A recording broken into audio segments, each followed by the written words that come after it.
Welcome to the channel. My name is Shaan from Bye Bye Panic, and in this video I wanted to share with you a progress update from someone who's focused on the recovery journey. I'm going to be speaking with Yang. Now Yang joined the program about 3 months ago, and like many people, he fell into the cycle without really knowing what was happening. He experienced basically a panic attack, and when that happens, he wasn't sure what was going on. And so a lot of people I see experience this. They might have this happen in the car, or they might have it in other situations, and then what happens is that when they go back and experience similar situations, it's almost like their brain is trying to make an association, and then what happens is the panic comes back. The reason why I'm mentioning this is because Yang was trying to figure out what was going on, and his mind just got onto, hey, it might be the onions he was eating because he was eating food at that time. But in this video, I want to share with you that it doesn't really matter what the trigger is. The focus on recovery is exactly the same.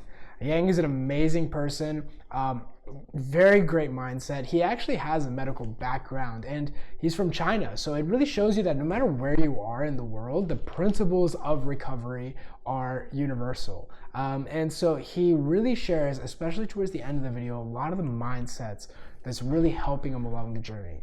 He's still experiencing symptoms because he's been going through this journey, but he's been doing so much better. And now he really is having the confidence to not only live his life fully, but also having the confidence that this is all going to go away, and he's seeing the progress along the way. So without further ado, let's check out the video. I hope you enjoy it. What's up, everybody? I have Yang here. Yang was in the program for about 3 months, and I invited Yang to hop on the channel just because he has such a great story and he's been doing such a great job. So Yang, welcome, man. Thanks, Shaan. Thanks for inviting me here.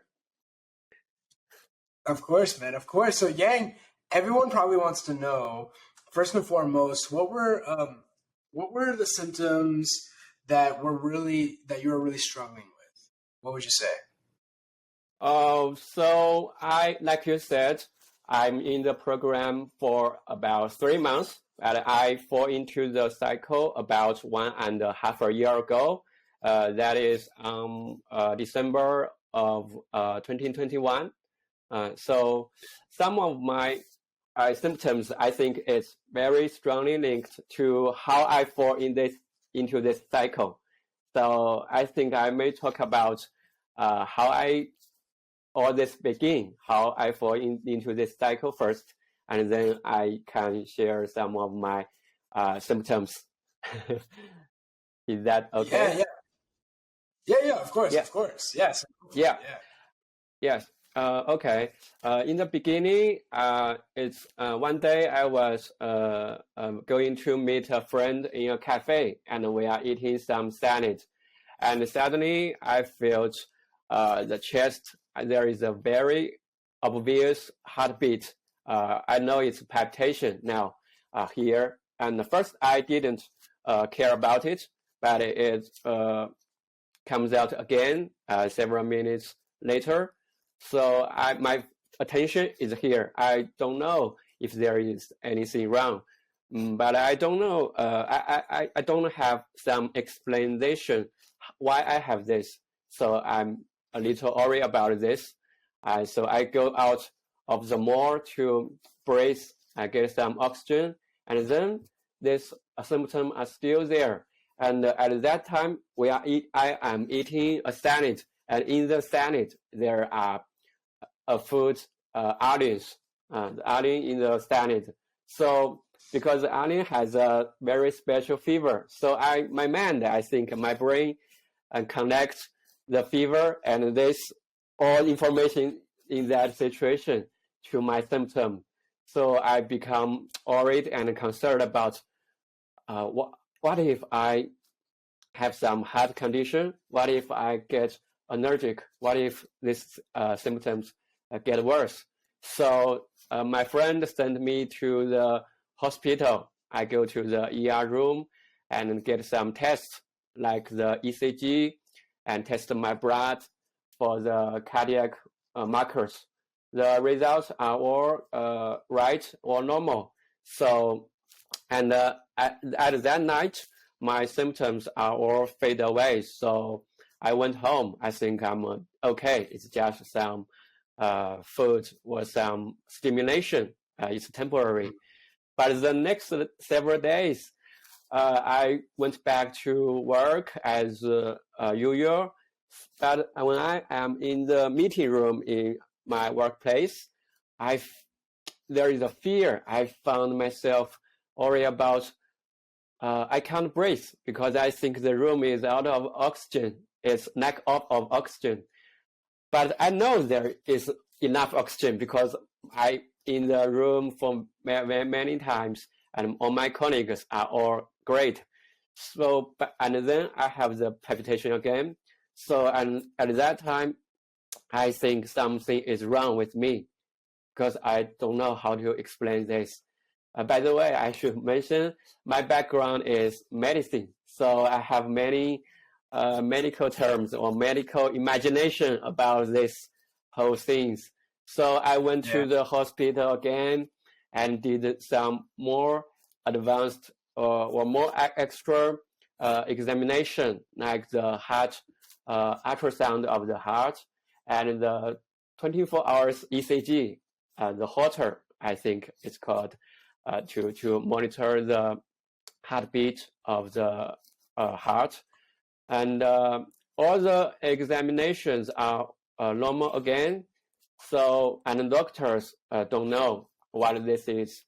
So I just went back and keep living. And at that time, my symptoms are not that obvious.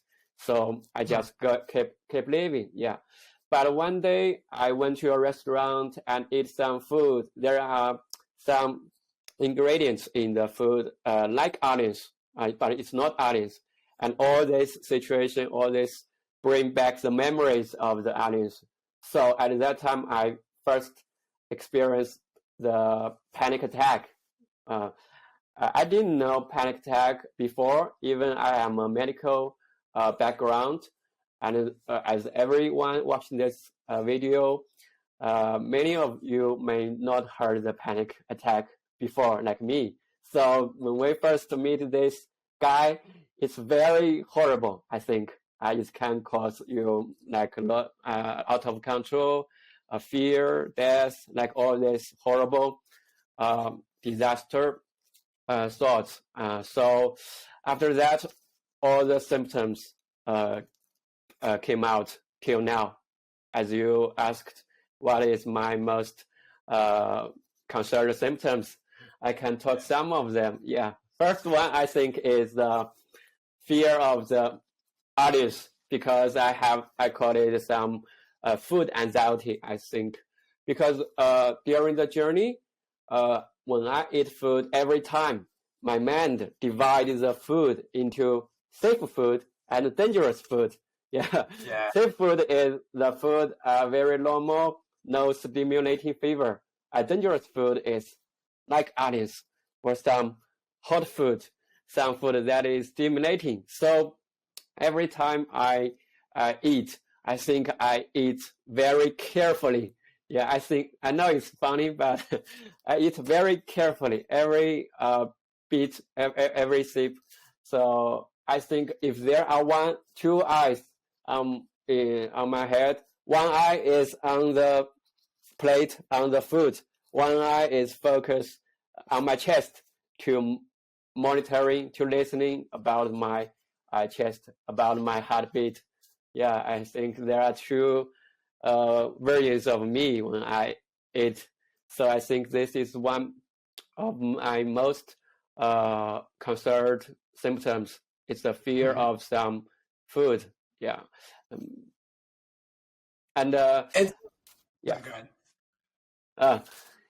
Fear of some food. And I think the fear of this food comes out because I fear the result, the consequence of this food. I may fear the dizziness, the panic attack, because I think that's very horrible and may lead to some very horrible situations. The second one is the dizziness. I think the dizziness is very concerned myself, because about the dizziness, I think every step, I think my body is not stable. There are some trembling. So every step when the situation is very severe, I think every step I walk, like the eating, I walk very carefully. I don't know why I'm doing this, but I just doing this every step. I'm kind of like maybe the next step, if I'm not walk carefully, I may pass out. The dizziness may elevate it. So I have this fear of dizziness and pass out. This is the second one. And there are also some other symptoms like the panic attack I have experienced several times, and the DPDR now, because I should say I'm not out of the woods yet. I'm still on the journey, like Shaan mentioned just now. So the DPDR is now my biggest symptoms, because it's like I am in a dream. The whole world and the people in front of me are not real. I kind of, there are something there. I think there is something between me and the world, like a curtain. Yeah. So that is very weird. And there are also some others, like intrusive thoughts, fear of flying, public speaking, and going to high places. But this is, I don't have these fears before I fall into this cycle. So I think this is all anxiety. I put it all under the anxiety umbrella. Yeah.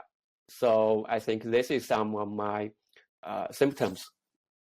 Yeah, yeah. And so when it came to the food anxiety, did it happen because it was very similar with me too. When I had a panic attack, I started thinking I must have eaten something wrong. Do you feel like because you didn't know what was happening at the time, you didn't know it was a panic attack, you made that association with the food? Yeah. And because of that, now like the food is almost like a trigger.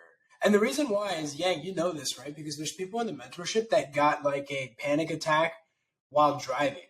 And now all of a sudden, when they've never like had issues driving, because they had it while they were driving, now whenever they're in a car, it triggers it the most.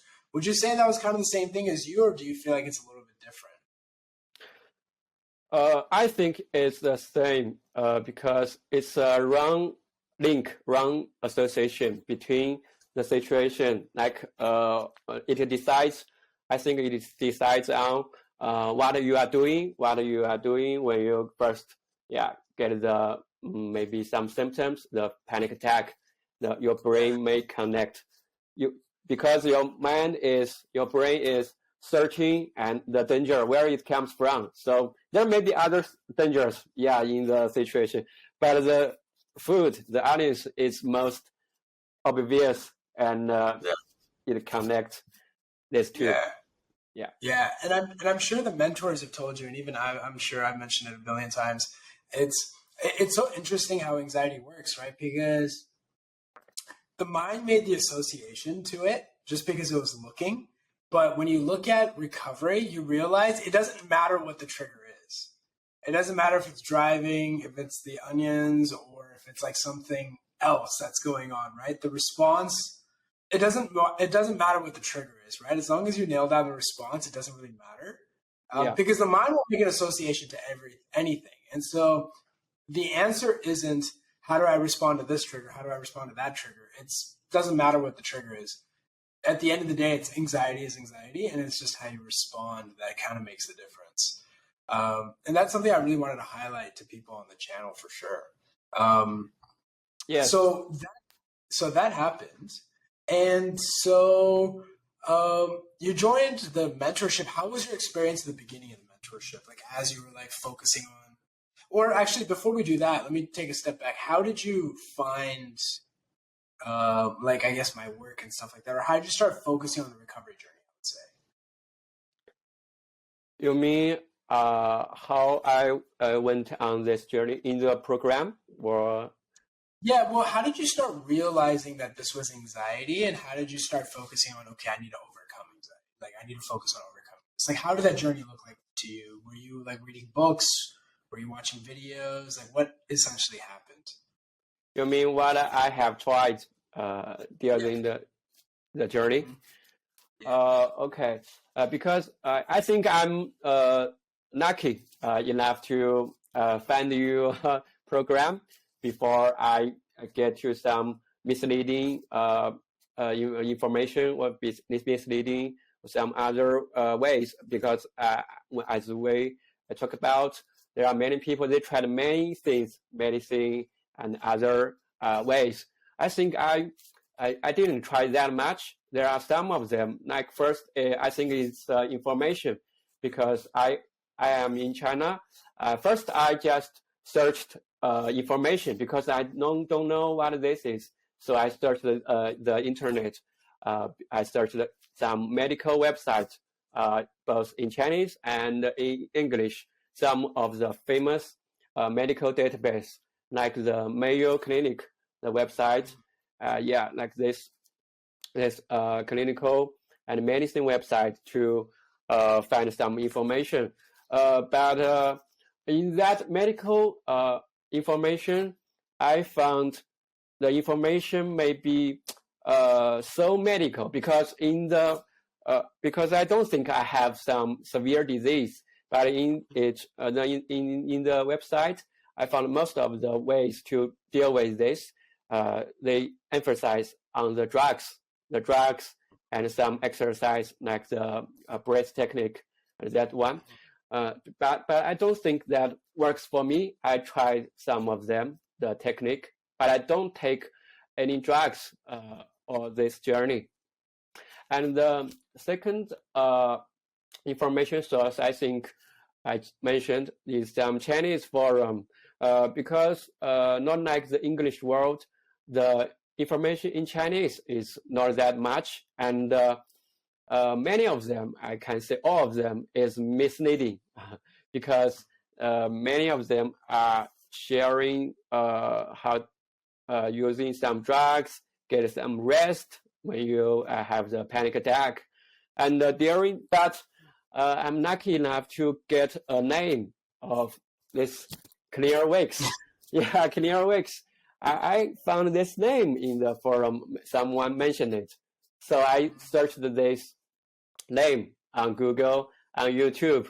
And first I just get some, because there are so many misleading information. When I stand at this time point to look back, I have made so many coping and managing techniques of the symptoms. They are not working. And sometimes when I look back, I think some of them are even silly, I think, or ridiculous.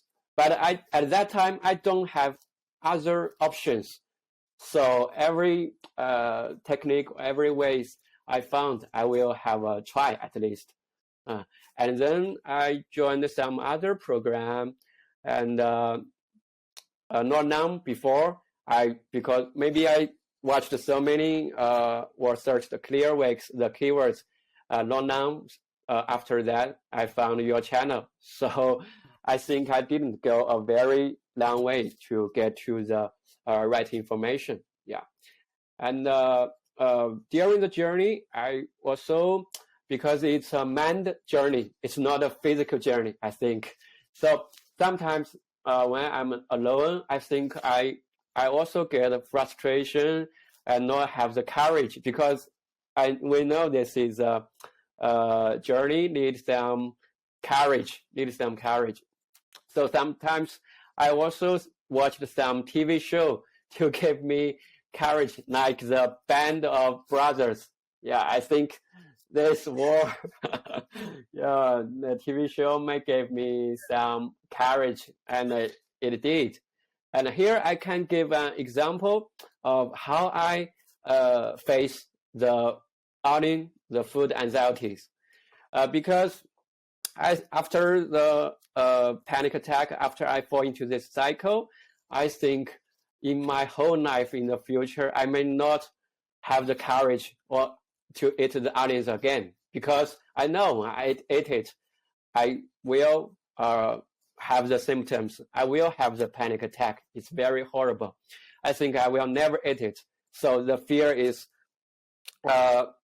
still or always in my mind. if I this is avoidance, I think.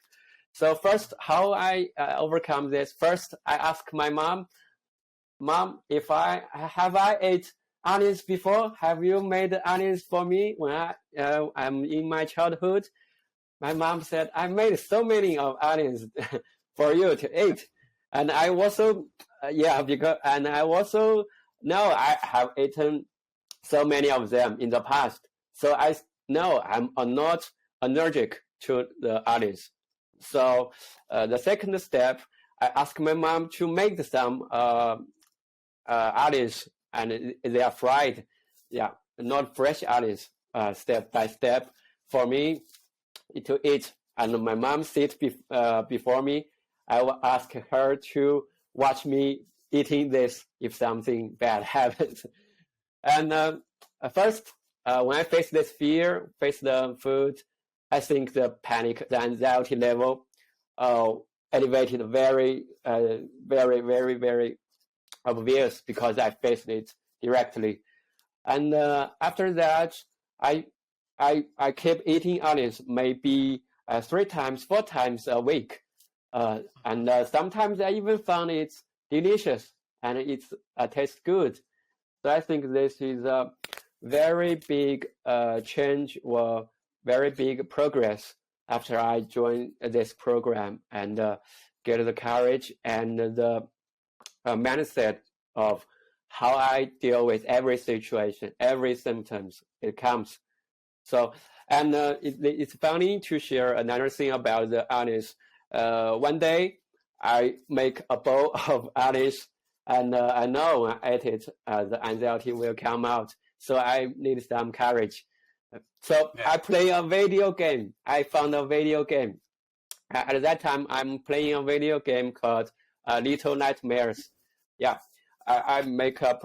I told myself, if I play the games, if I die in the game once, I will eat the onions one bit. So with the help of the video game, it's a horrible game like the anxiety. I ate all the bowl of the onions that day. So I think it's funny because anxiety, I think, is some kind of game, some big illusion games. We may talk about it later. Yeah, so this is the things I have tried during the journey, some information and some of the ways I learned from the program. I didn't think I tried many other misleading ways before I found this channel. Yeah. Yeah. And so it seems like you've been doing a little bit of like exposure too, right? With like the onions and stuff. And that's great. Like systematically building it up.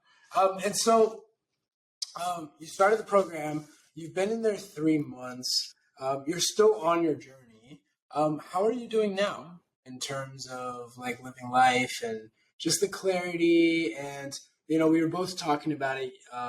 You said that you're still experiencing symptoms, which is what I would expect right now too. But yeah. How is your overall, like how are you doing in general right now? Okay. I think I'm doing good. I'm still on the journey, not out of the woods yet. I think there are 2 sides. One is the symptom, one is my mindset. I think there's that 2. Yeah. One is the symptoms. I think the symptoms are shifting all the time during the journey. And sometimes now the symptoms may be more than before, I think, because I choose to face, not to avoid now. So like the DPDR or some other symptoms, I didn't care about the symptoms that much. Yeah, so because with the tool or the mindset I learned from this program, I can do everything, like flying, going to high places, public speaking. I think I can do everything I want to do with the symptoms alongside. It's hard, yeah. I don't say it's easy. It's comfortable. Yeah, it's hard. It's not that comfortable, but I can do everything I want to do because I have done it. I have done it in the last maybe 1 month or 2 months. Yeah. And That's awesome. Yeah, sorry, man. Go ahead, keep going. okay, and I think the biggest change for me is the mindset change, because now I think maybe even there are so many symptoms, but I think I am responsible for myself and the recovery, because I know how anxiety works from this channel. I learned from you and other mentors. I know it's all the symptoms of anxiety. So during this journey, I found when anxiety is low, when the anxiety level is low, I think everyone agrees. When the anxiety level is low, it's very easy to respond because you are peaceful. But when the anxiety level is high, it's really hard to accept, the truly acceptance. Yeah, everyone knows to accept, to heal, to recovery. But when the anxiety level is high, it's really hard to accept. And sometimes I also got frustration and doubt even now. But I know there are no excuses. No excuses. It's on myself. So this is the biggest change, I think, is the mindset.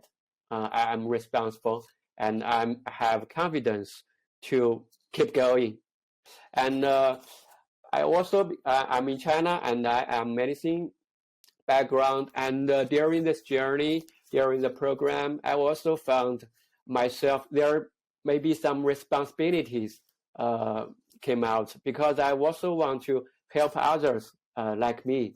So I think I have this responsibility, not only confidence. I also have this responsibility to keep going, to get to the end of the tunnel, to get recovered. Because if I can't get if I can't get recovery after I get so many great mentors, great information, I think others in my country, they don't have this maybe some language barriers. So I don't think they have much chance like me to do this. Yeah. So I want to do this on myself and help others like me. So yeah. This is my thought. Because in Chinese, because I also made a podcast in Chinese before I fall into this cycle. In Chinese, it's called Fever Radio. It's just about it's about health and how to about the well-being, about your wellness. It's on this topic. So I think this is how I do it now. Symptoms more, mindset changed, responsibility more. It's awesome. You said so many great things. And by the way, it's like awesome on creating a podcast to help out. I told you before we recorded this that if you ever wanted me to hop on the podcast and just talk about it, I'm more than happy to and support you. Thank you. Yeah, there's so many good things you said, because the first thing you mentioned is that but I think it's really important for people to understand on the channel that you're doing a lot better, but you're still experiencing symptoms. And yes. People that are stuck in the cycle, they have a hard time grasping that. How can I be doing better while I'm still experiencing the symptoms? But the shift that you've realized is that it's not the symptoms that matter anymore. Everyone's so focused on the symptoms to make it go away, but that's what keeps it alive. And one of the things you're doing is that you're now living life alongside the symptoms. And then what happens when that happens, and we talk a lot about it. We've talked a lot about it in the mentorship. You know, you've been there too. We say it in the content of the modules too. Is that whenever you start allowing whenever you start allowing and start living life, it's like a balloon, right? Anxiety recovery is like a balloon. It's like your life is getting bigger and bigger, but the anxiety is going to always try to resist like a balloon and try to come down. And so you're experiencing even more symptoms. But then when people say, oh, well, I'm experiencing more symptoms, I must be going backwards. It's like, actually, because you're pushing the boundaries and stuff like that, naturally you're going to be experiencing more symptoms. It's about how you're responding. So the first part of what you're talking about is really great. And that's what I noticed on my recovery journey too, which is like when I started really going back to living, my symptoms went up. But because the symptoms went up, and then finally I was able to respond and I saw them subside on their own. Now I started getting the momentum. I'm like, okay, now I know the technique and I know the skill to like respond. And then it was just about living life, right? So that was the first thing how you said. And then the second thing, which is a big part, which is, you know, taking that, it's that mindset that you were talking about, Yang, which is that mindset of taking responsibility, that no one else is going to do this for you, and that this is more of a mind game now. Yeah. And I think what's awesome with you and what I see in you is that when I look at what's the motivation, like for you, for example, you kind of have like this big vision too, which is I want to have a podcast to help people in my country where there might be a language barrier. Yeah. And so now this is like a great motivation for you to work to, and like your mindset is just really solid. My mindset wasn't as like grand. Mine was just, can I go back to work? Like that was literally, and like for me, it was like a normal like 9 to 5 job, like nothing too crazy, just enough to make enough money to like be independent so that I wasn't relying on my parents forever. But it was still a goal, and that really helped me. And it made me realize that no one's going to help me get out of this, because I tried everything and it wasn't working. And what I needed was information and guidance, but I was the one that was executing.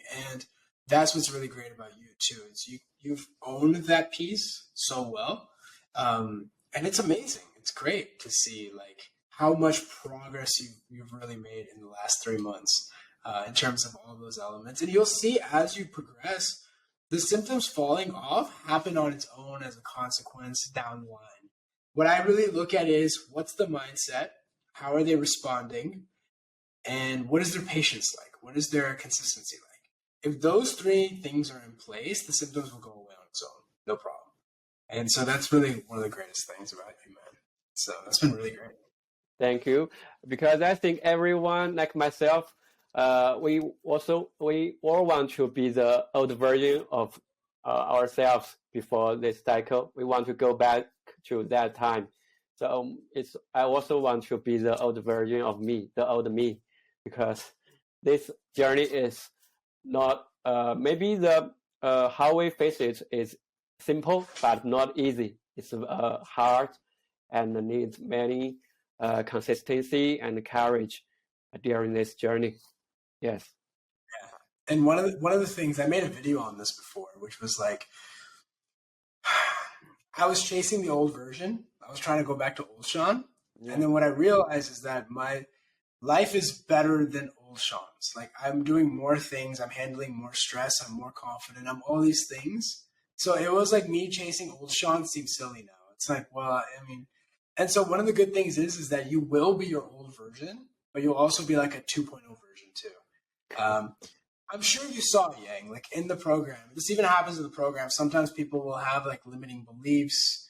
They'll have mindset issues. They'll have like things that, you know, that will kind of sabotage their recovery. And that's not even related to anxiety. These are just personality things that, you know, they have to learn to let go of.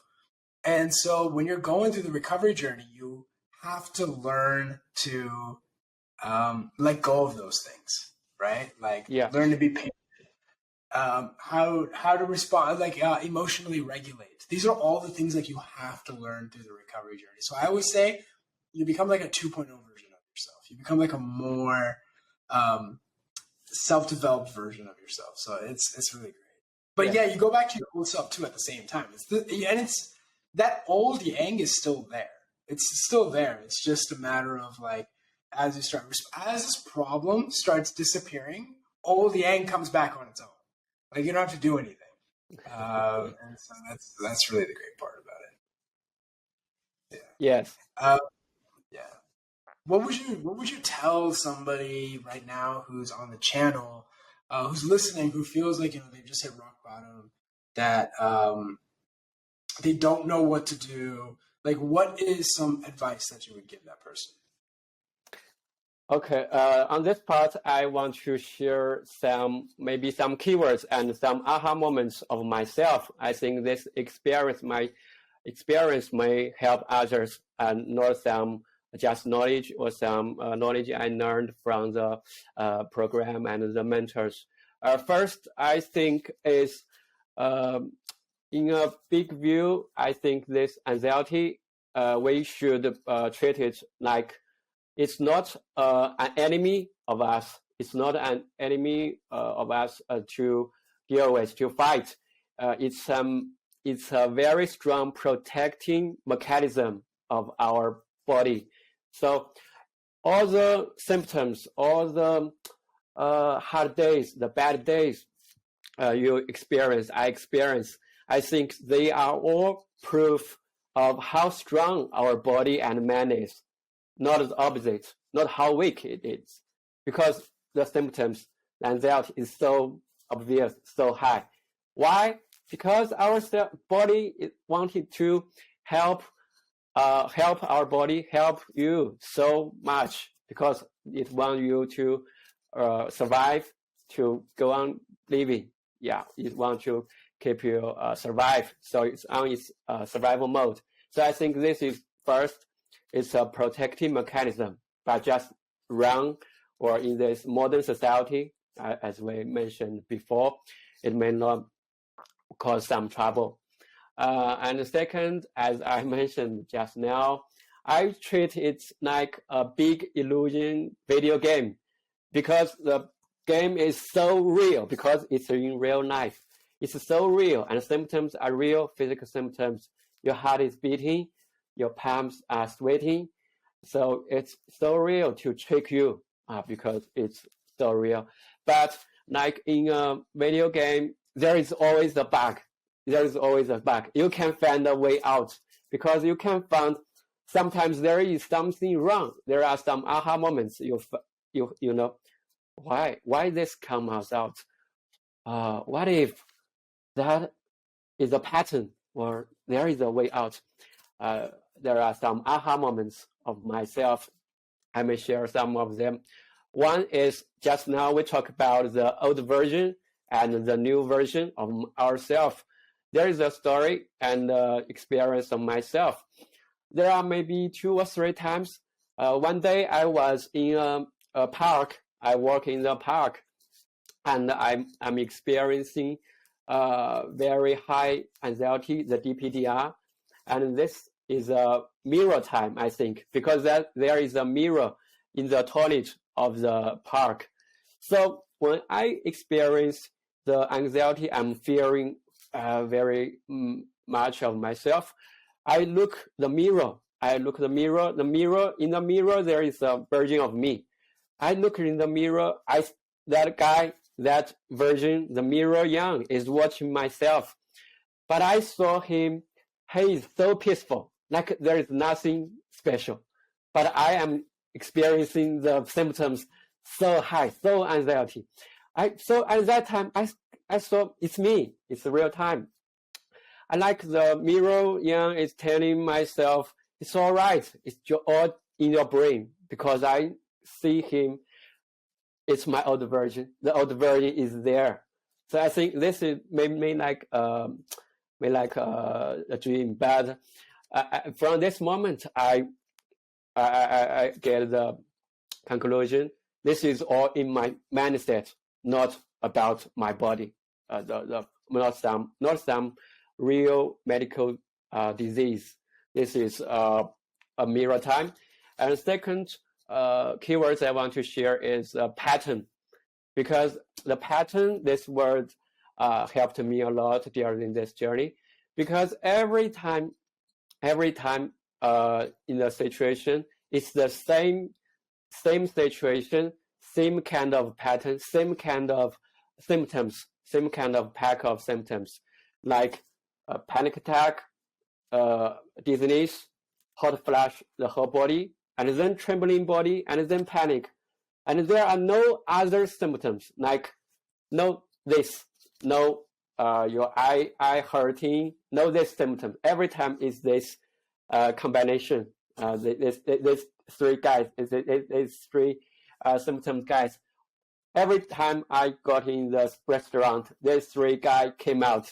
So it repeat and repeat again. So I know from this time, from the repeating, I know it's not severe medical problems. It's a pattern. It's anxiety. So from this, I build my confidence and to keep going. And the other keywords I want to share is talk through response, talk through your action. Because just now I mentioned the body wants to protect us, and they protect us through the anxiety, all the symptoms, all the DPDR. But we want to talk to our brain. Don't show these symptoms again. I'm all right, but not verbally, because you can't talk to your brain through your words, through your verbally. So how we talk to our brain to stop this is all okay. We should talk to the brain through our action and response, because this is the language our brain can understand.